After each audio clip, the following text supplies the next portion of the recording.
Okay, we're continuing our learning target of solving sinusoidal, whether it's sine or cosine. They're all called sinusoidal equations. This particular function we're going to look at in this entry ticket is the distance of the moon from the Earth in miles as an approximate function of days. So x is days after September 30th, 2022, and it's modeled by that equation. From that equation, you should be able to quickly get the apogee. You can bounce back and forth between a calculator or whatever, but ultimately the apogee would be, we have a amplitude of 13,232.5 miles. So that is how far above and below the moon gets from its middle distance from the Earth of 238,855.5. So if I want to get the apogee, which is the closest distance, I would subtract, because that gets me a smaller number of 225,623 miles from Earth. If I want to get the perigee, the farther number, I would add, because I need a bigger number, and that would give me 252,088 miles from Earth. Okay. Next part, the period. The period. You should not need to go to Desmos to understand the period is 27.32 days. It's the number underneath 2 pi, because ultimately the b equals 2 pi divided by theta, which is the period that's on the back wall. Okay, so that takes care of 1 and 2, some basic information about the function. Now, if we go to Desmos, I do want to visually help you preview, okay, because ultimately what we end up doing here, let me play around with that a little bit. Ultimately what we end up doing here, so I need to go to my wrench real quick, apologize about this. If I look at just going from 0 days to, let's go 30, because that's a little bit past 27.32. So if you click on the wrench, you're able to adjust. So the idea, if I am looking at when the moon is 240,000 miles away, there are 2 answers during the period. Okay, so we need to algebraically be able to get to those 2 answers. Ultimately, if you do the alternate assessment, a graph that looks something like this, that shows 1 full period, and I know the period's 27.32 because that will be in the function. At worst, if this is pi, that would be like half of that, like 14 something. At worst, you got to multiply the bottom number by 2, so you have 2 pi over something. If it's 2 pi, the period is in the equation. If you have 2 pi in the numerator there, okay. But ultimately, that's showing the 27.32 days. I know the y min and max because I did the subtraction to get 225,000. Pick a number underneath that. I picked about 220, and 252,000. Pick a number above that. I picked about 260. Okay, so you should be able to get me a nice tight window that shows me at least 1 full period. I do not need to see something like, let's make this x value what I had it at, 1,095. I was curious because September 30th, 2022 was exactly 3 years ago. 3 times 365 is 1,095. If I turn off the blue equation quick and put in x equals 1,095 and I click, allegedly the moon's at 226,740 miles away. Sorry, got a little sidetracked there, but like that was something curious that popped up. Okay. But the big idea is that we have 2 answers that are going to happen. Okay, so we need to algebraically be able to get both of those. So the way of doing that, first couple steps is basic algebra. If I got sine of something, this is not a variable, but if I thought, like, go back to linear equations, I want that sine thing by itself. So the opposite of plus 230,880 855.55 is subtraction. Opposite of multiplying by the amplitude there would be division. We get to 0.086. Okay, so now the next step, I need to cancel out sine, and when I do this, this is something new. We have 2 things called trigonometric identities, or common, trig identities. And the idea, exactly like I showed, there's going to be 2 answers, 11.2-ish and 24.1-ish. Okay, there you go.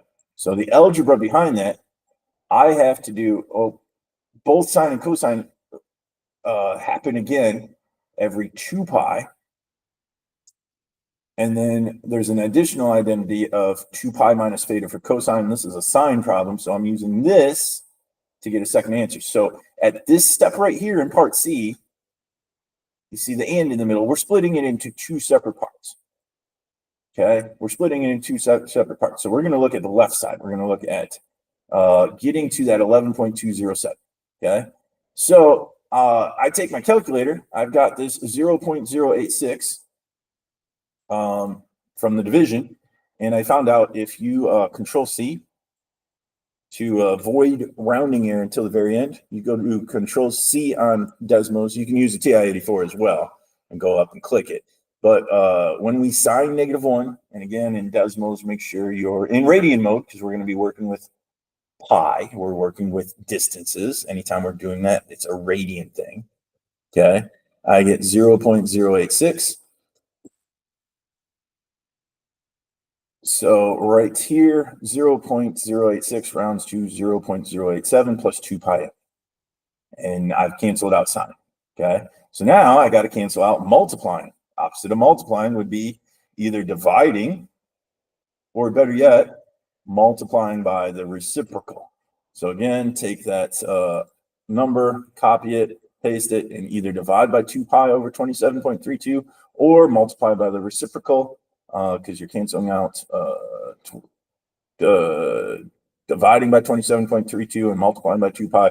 You get the 0.376 that you see right there. And then the last part, I have the minus 10.83 to cancel out. You would add 10.83 to 0.376. That's shown right there. You get 11.21. Okay.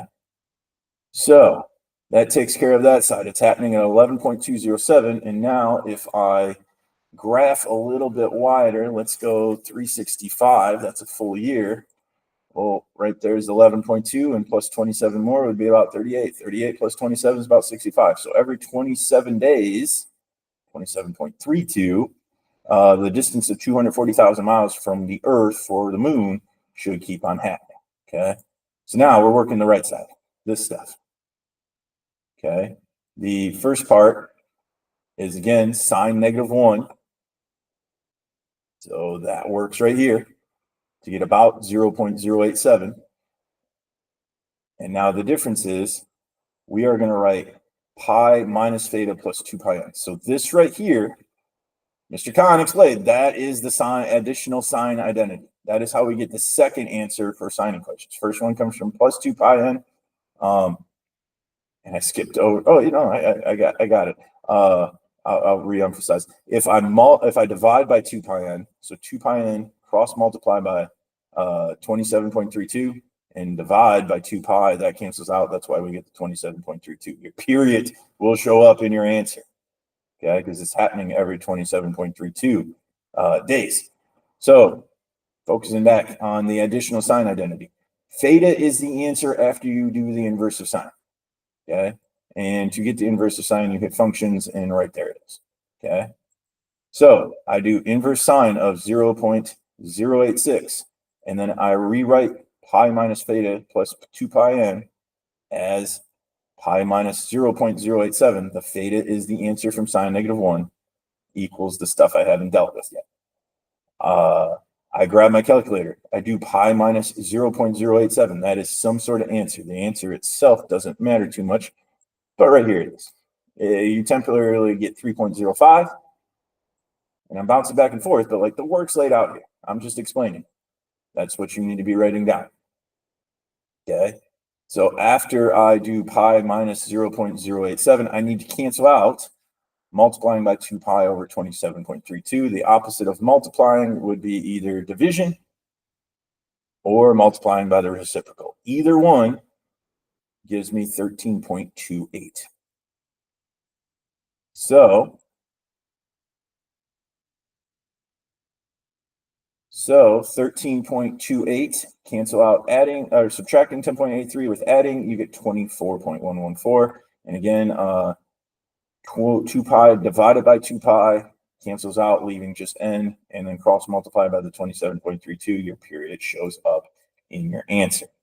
So kind of the last part of this thing, here is the 11.2 and the 24.11. And 24.11 plus 37 is about 51, plus 37 is about 78, so on and so forth. It's happening over and over and over and over and over again, many times. Okay. And again, for the alternate assessment, ultimately the alternate assessment is mostly right here. You will either have a sine or cosine equation. You will choose a distance that you're trying to hit. You will algebraically solve it.